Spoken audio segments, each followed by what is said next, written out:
Okay, so I just want to go over this a little bit with everyone, just to let people know what my 5 days were like.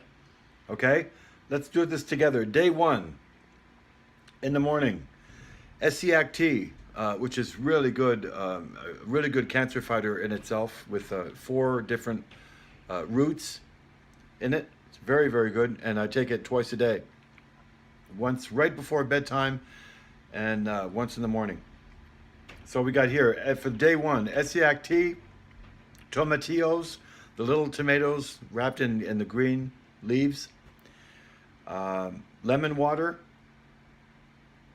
and that was it. And I'm kind of used to fasting, so I had a good idea of what it was going to be like, and it was a welcome treat to fast as well. But this wasn't really fasting. But I mean, greens, okay.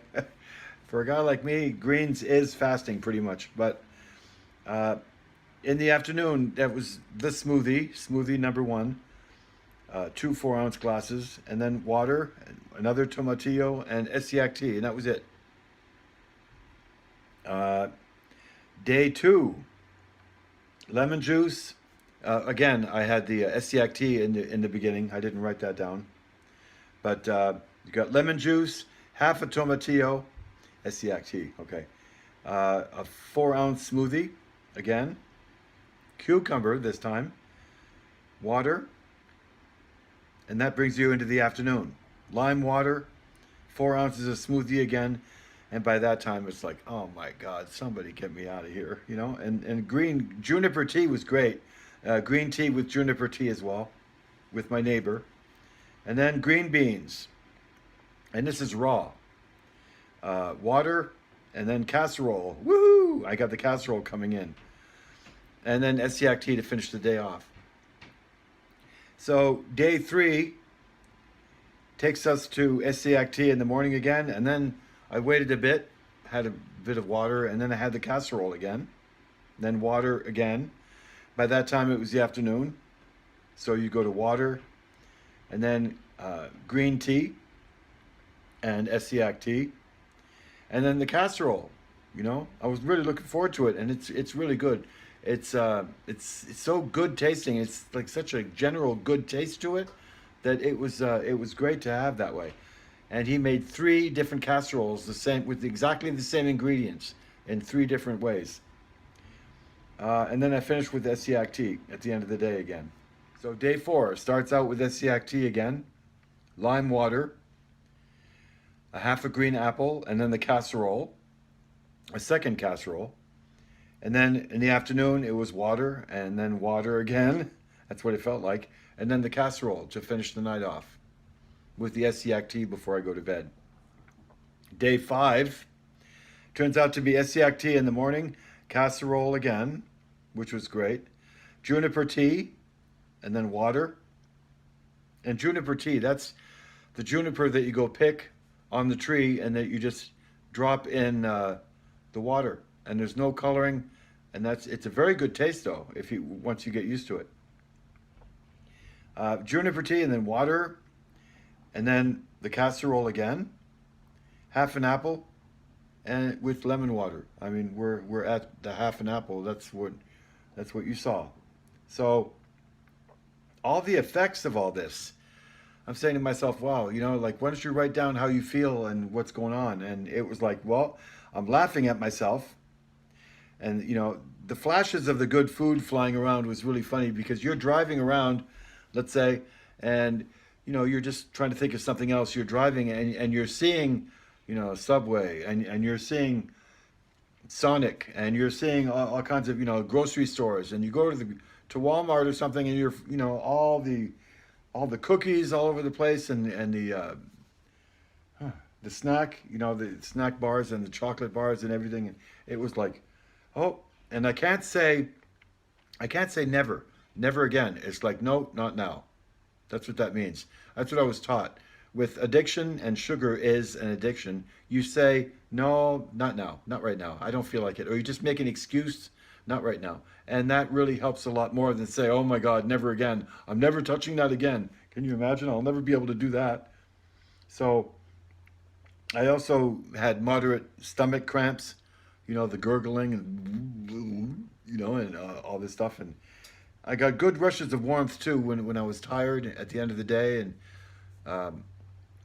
I noticed your body's starting to stretch it out. Your body's starting to get used to it, and but most of the time, I got frustrated, and I was like really sometimes just angry, angry at everything, angry for the entities that are poisoning us, that make us have to do this, that are profiting from our sickness, I might add.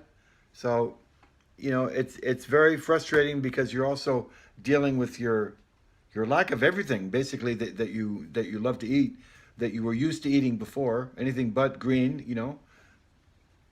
I mean, there's a balance in everything. So that's what we're working on, and we're trying to get the balance back. And the detox is cool.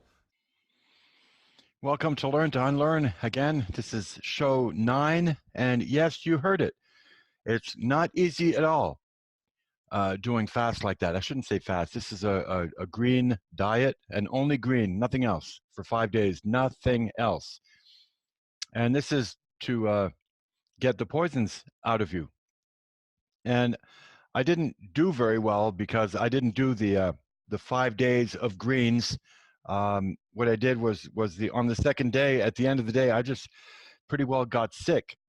I got sick to my stomach, and I was getting dry heaves when I would think of greens, and that's what my doctor wanted. And I was supposed to keep going and puke and puke and keep eating greens and puke for 5 days, but I didn't understand that. So when I got sick, well, I stopped, and that's when I got my friend coming over with that gorgeous casserole that I didn't even get a picture of. Um, so on this show, I want to touch about what I said a little bit back there about anger. We're going to touch about that. We're going to touch on that in a second. Well, I wanted to address a little bit on radiation. We talked about chemo on the other show. I wanted to talk about radiation specifically because of a horror story that I heard from a good friend of mine, and it's like it never stops. I was trying to get her to either get on the show with me or maybe do a recording together, but I couldn't get a hold of her. So I'll just tell you briefly what happened. She went in because she had cancer or whatever. I'm pretty sure that's what it was, and she was given radiation, even if she didn't have cancer. It doesn't matter. She was given the radiation pill. Okay, you're given a pill, and then when you take it, they give you a piece of paper. That's really important. They don't give you the piece of paper before. I wonder why. Well, you want to find out? She gets the pill, and this is her story. Um, and she gets the piece of paper afterwards. So then she looks at it and she's horrified. And the next 2 weeks were just absolutely disastrous for her and her family. She was um, this stuff was coming out of her. The bad stuff was coming out of her. The radiation and everything was coming out, and she couldn't hug her kids. She couldn't have the meals with them. She had to stay in the basement for that time. It was really really bad. Um, and I wish she could have been there to tell the story herself. But this is what this stuff does.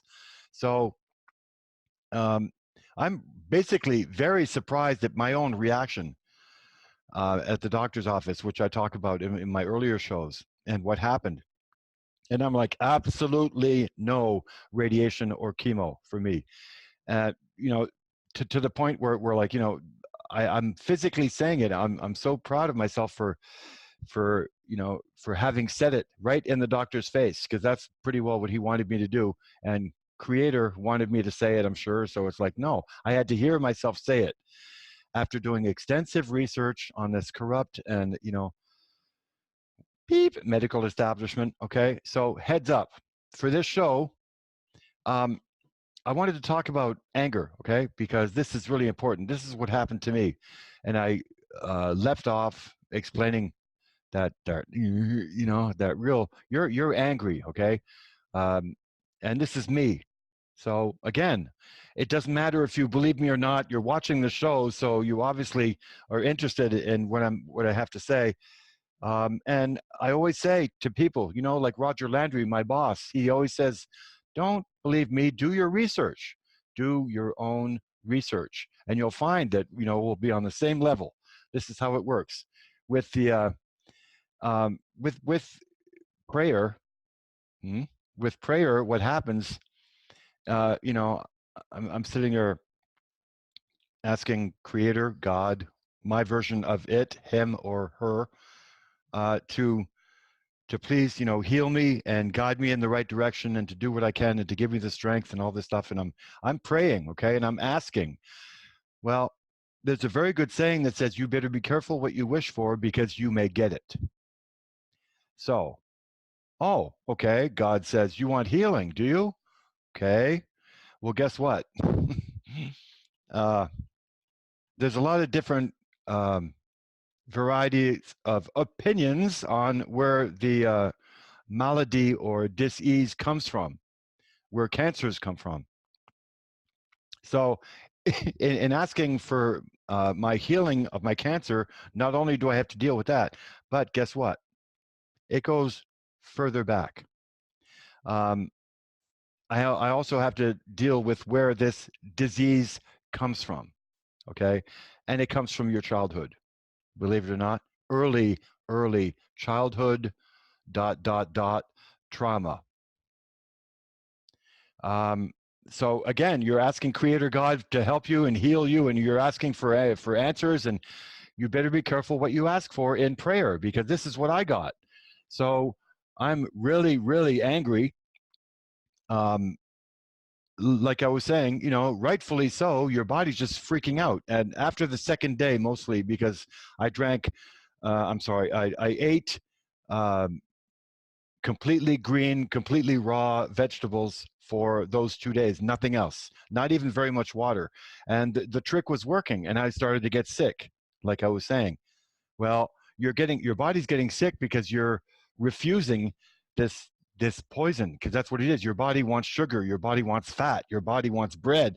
And that anger that I was feeling, it's amazing. It's the heat rising. I remember my ears are ringing, and you're ready to blow.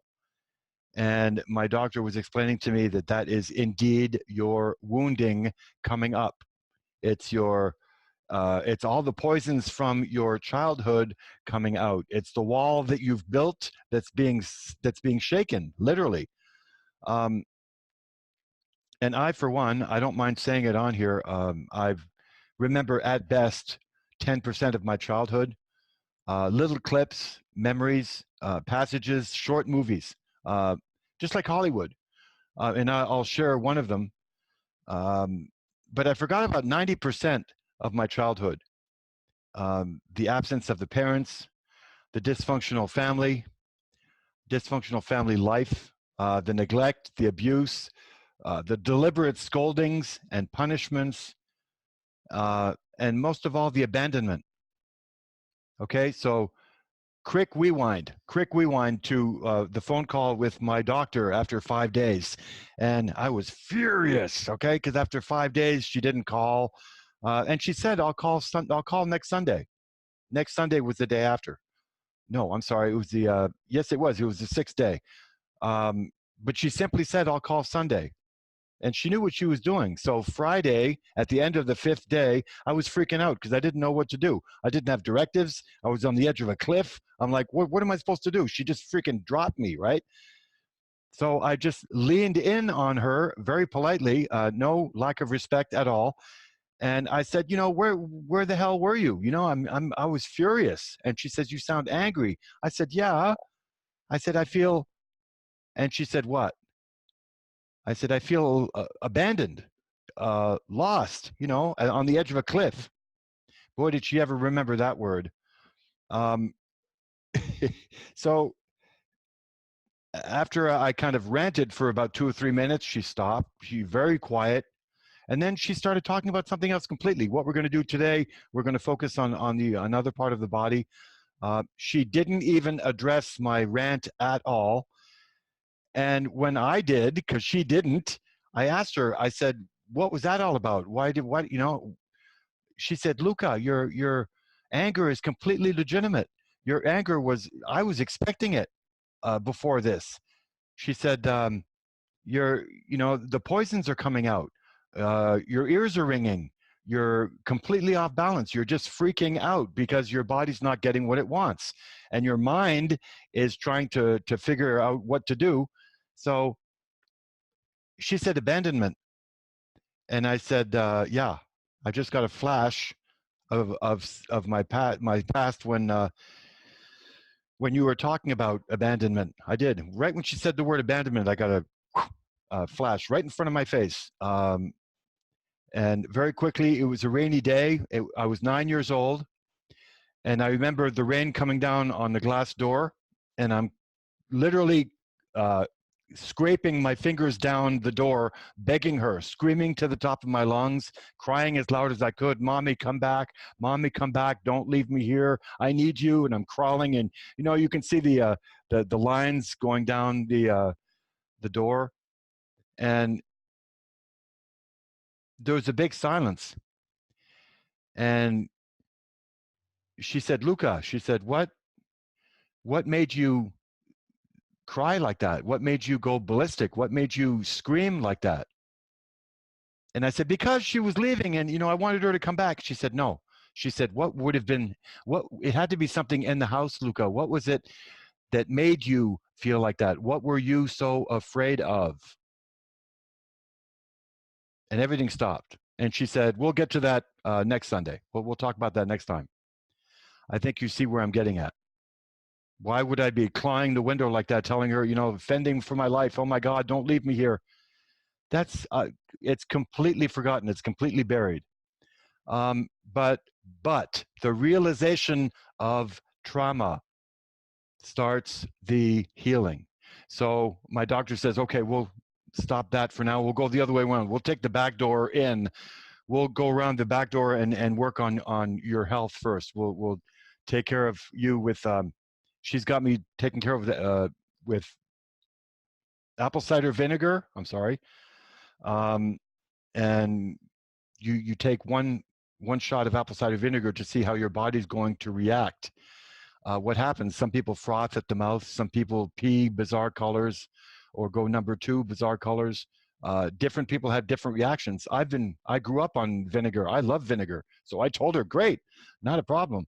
I just made myself one of the best recipes for salad dressing that there ever was. Very quickly, and you can eat any of the greens. See, if I had known that, if I was allowed to have any vinegar or make my own salad dressing, I wouldn't have had a problem. Because in the salad dressing that my mother made and that I grew up with all my life, 1 part vinegar to 3 parts um, virgin oil. What is it called? Olive oil. To and then you have a half a teaspoon of mustard, and you put basil on top of that. So you have to have exactly the right amount of every ingredient. And I was throwing in the broccoli, I was throwing in the kale, the celery, the green pepper, and you mix it up, and that's a salad. It was really good. I put that on Facebook, by the way, today. And my doctor kind of went, bink. She checked it out and she liked it. So these are all solutions. Um, and it's an incredible feeling of release. And I haven't even felt anything yet. I didn't even go anywhere yet. I haven't had any of the nightmare unveiled yet, because I can't remember anything. And she's going to help me get there. But that's a whole other show. That's a whole other series.